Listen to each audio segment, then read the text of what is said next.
Welcome to CATtheMinion YouTube channel. My name is Teresa, but you can call me Cat. Doing card of the day using the Work Your Light Oracle deck. My lighting is crap and my webcam is crap, so let's do this.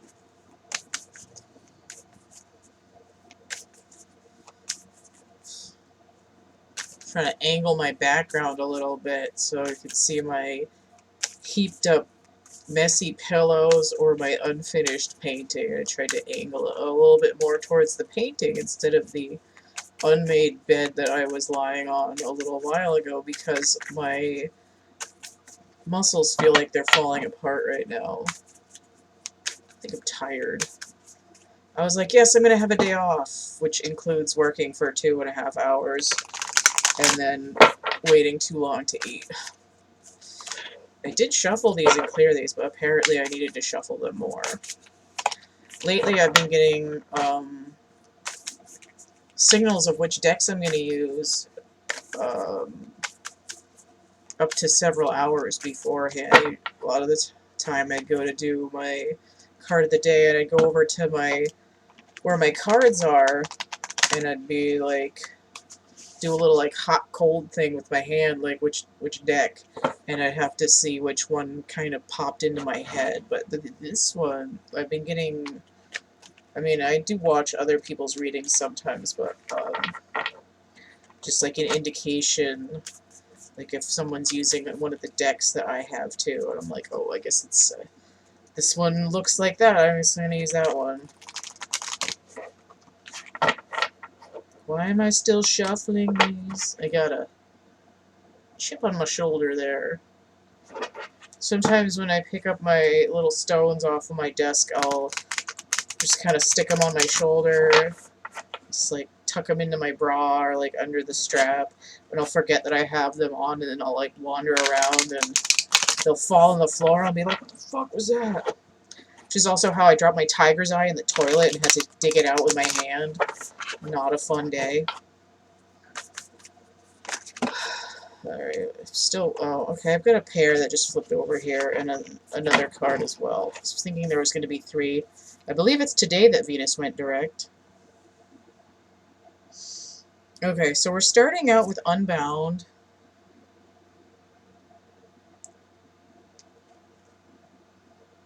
Releasing soul patterns, contracts, and past lives. Now, when I said 3 cards because Venus went direct, I was getting the idea of the 3 of Cups. I just want to check. Oh, where the hell is my paper? Is it? Oh, it is here. Hold on.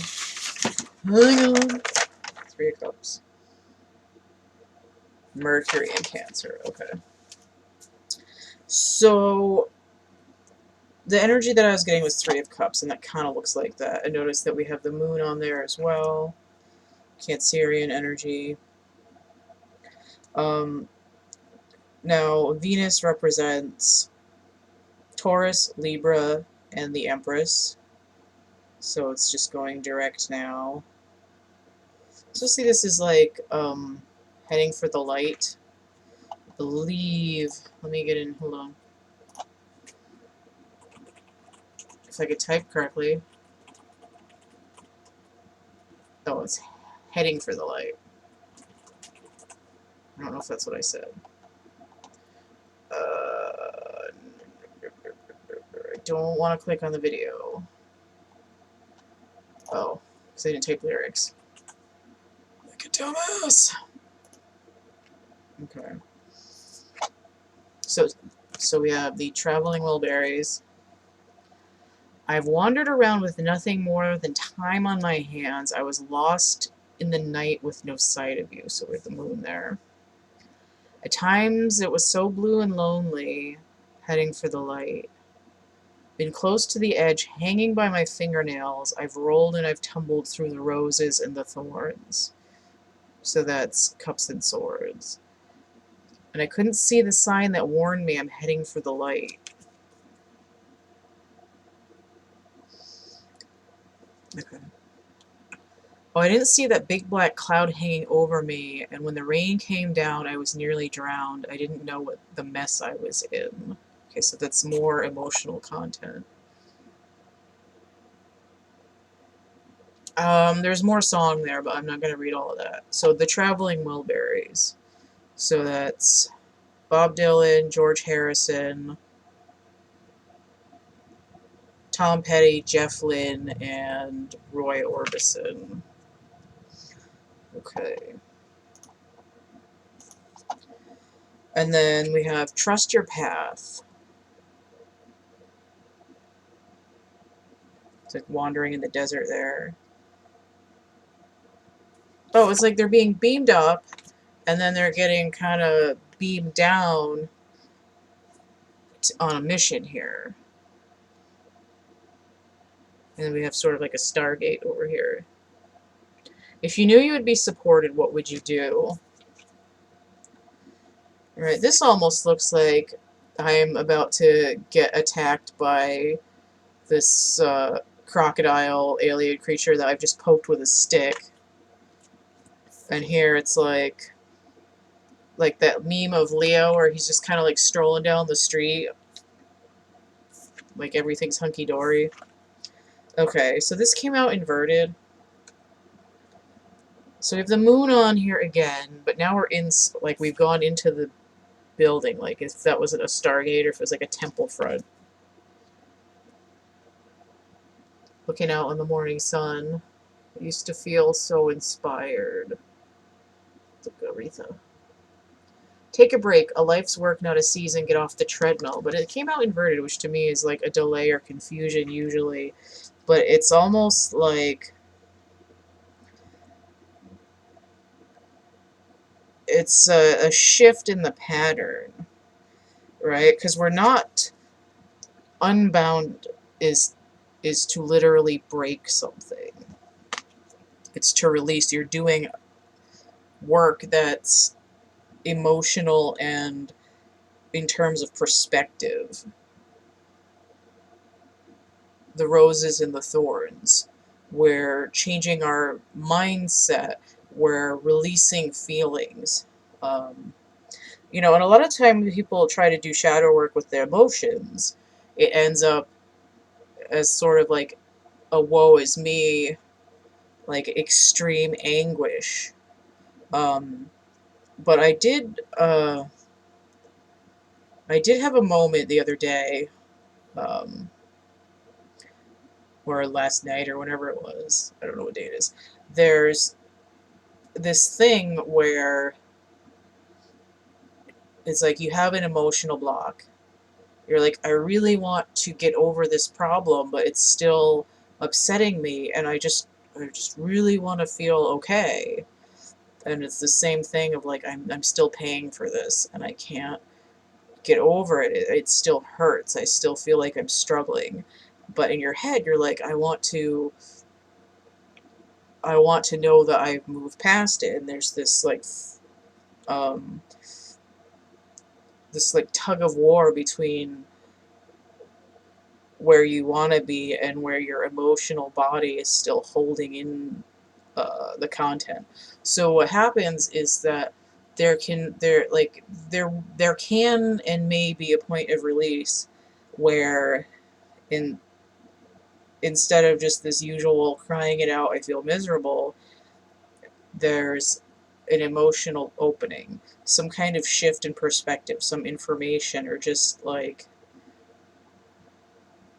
the act of letting go in some way where you just kind of leap or fall, and you're like, well, is this thing that's upsetting me, is it lethal? Is it life-threatening?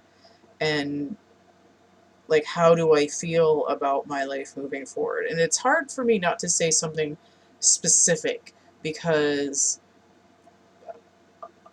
there's a lot of different ways that people could be temporarily or long-term traumatized from emotional events or conflicts, or someone screwed you over, or you were naive and you wish you could, yell at yourself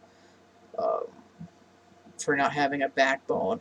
Anything that makes us feel tied to an event that we want to get over. And the thing that I experienced is the bodily release of the pain where there's crying, but instead of just being like, I hate myself, it's miserable, you know, and you're just laying there feeling like crap. It's this idea of, you know, like if you have an upset stomach and you could feel that, like the hot saliva, and you know you're gonna puke, and you're like, I don't want to puke. Like I don't want it in my teeth. I don't want to taste it. I don't like, you know, like it was not a food that you want to taste again with vomit on top of the flavor. Um, you just want to, you know, hold it in there and have diarrhea and not have to worry about it.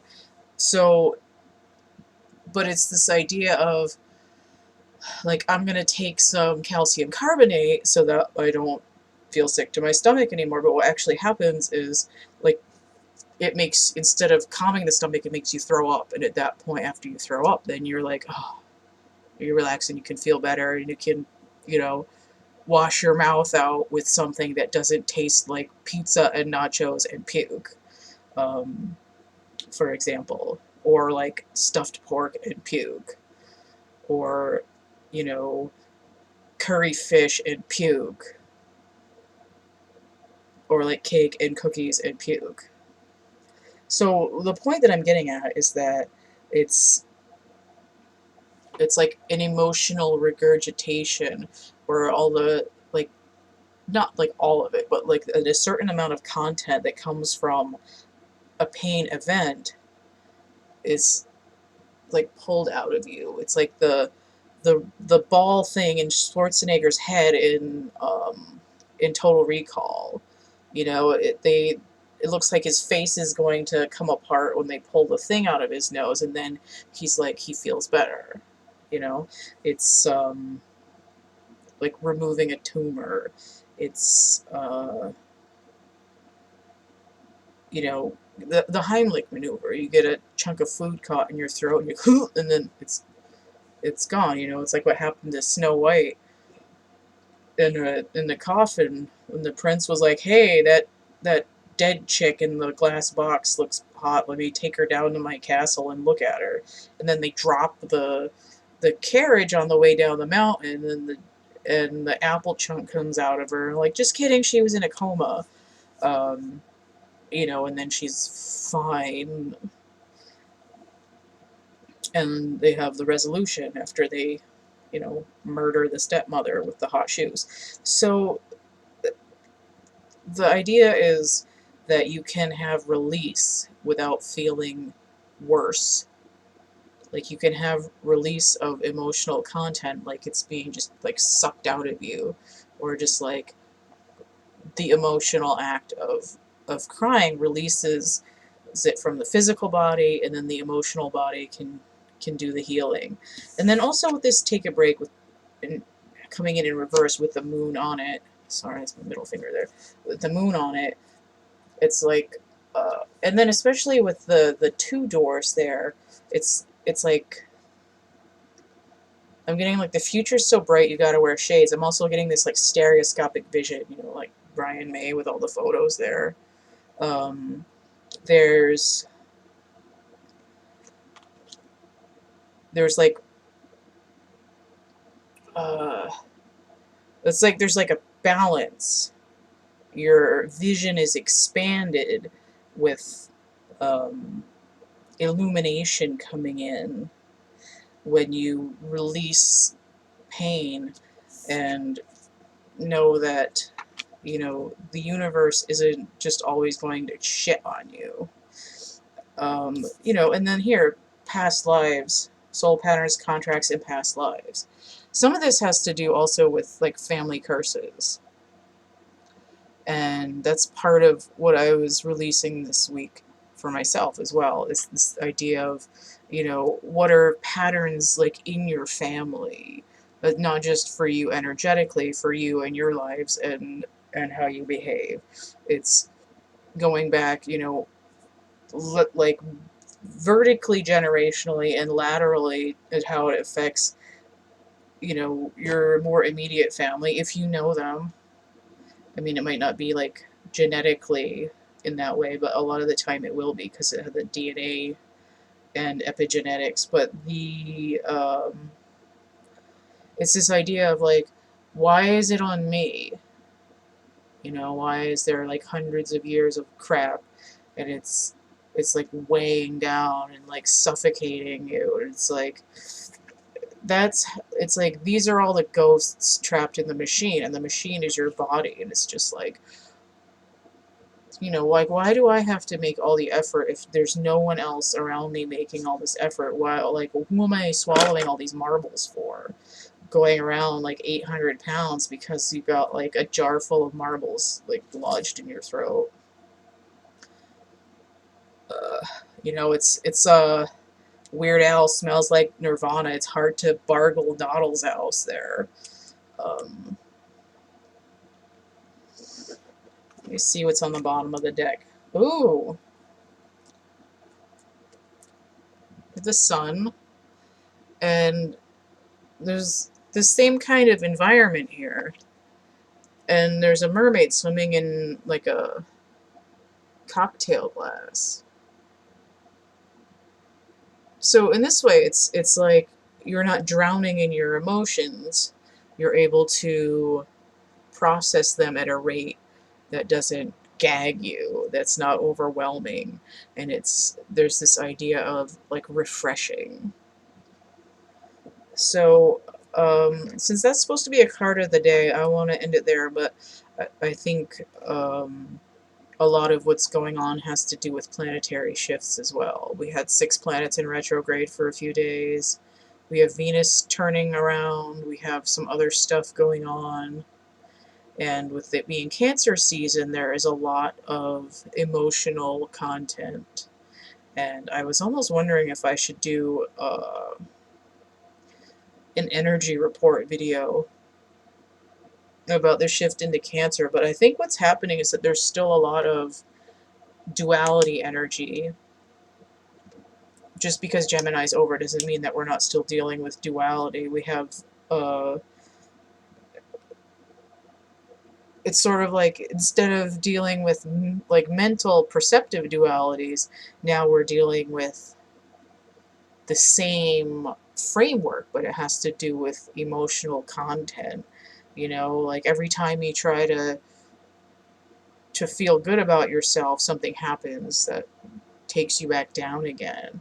You know, it's like, instead of taking 1 step forward and 2 steps back so that you never get anywhere, it's this idea of taking a break doesn't mean like you're not doing anything anymore.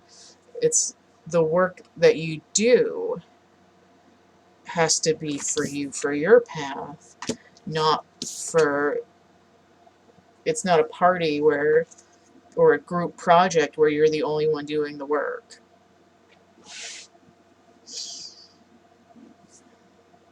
So in that way, it's saying, what work are you doing for yourself that lets you feel like a freedom? It's like your work and your play should be, you don't have to be the same thing, but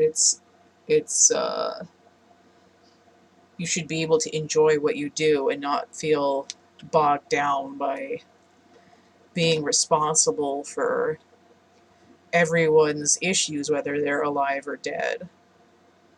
Oh yeah, I want to do some.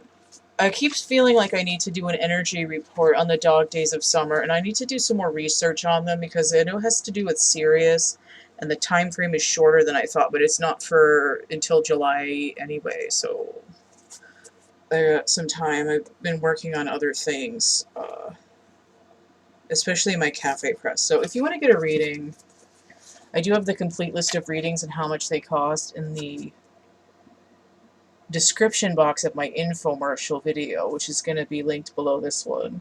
You can also get that information by emailing me, thecatcamebackatcamp@gmail.com. If you want to donate to my channel, that's paypal.me/CATtheMinion. I also have Cash App and Venmo. Those are both CATtheMinion as well. That'll help me keep this little channel chugging along. Keep on chubling.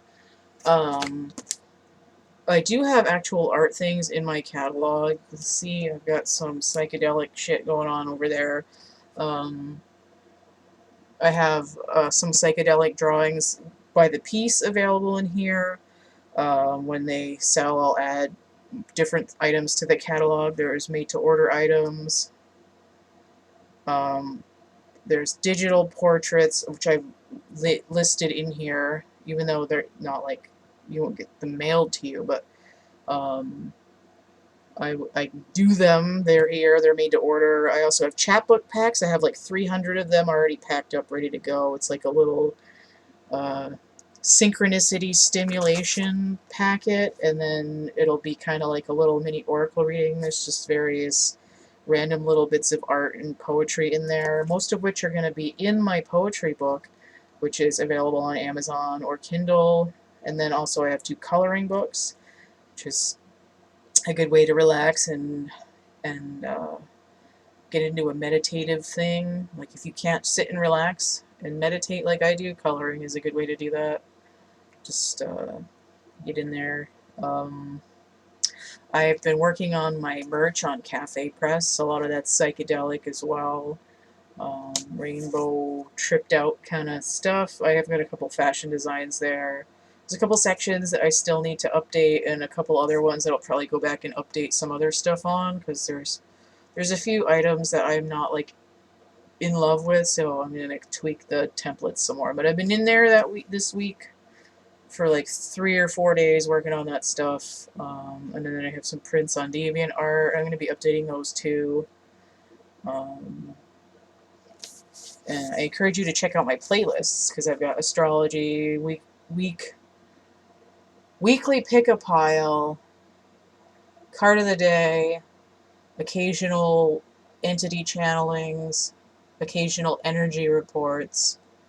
I've got a couple art videos from last year I haven't added to yet because of all the things. Eventually I plan to add to more of my little Cat's Corner art stuff, but whatever. And then I have the Adventures with Plastic Crack, which is for dolls, a lot of which are ones that I've customized just from redressing all the way up to rerouting and repainting and body swapping. So I have all that going on. Yeah, so again, don't forget to like, share, and subscribe. Check out the links. Check out the playlists tab. And I've been posting little update notes on the discussion tab as well. So I don't quite have enough people yet to make it a community tab, so it just says discussion right now. That's it. See you later. Bye.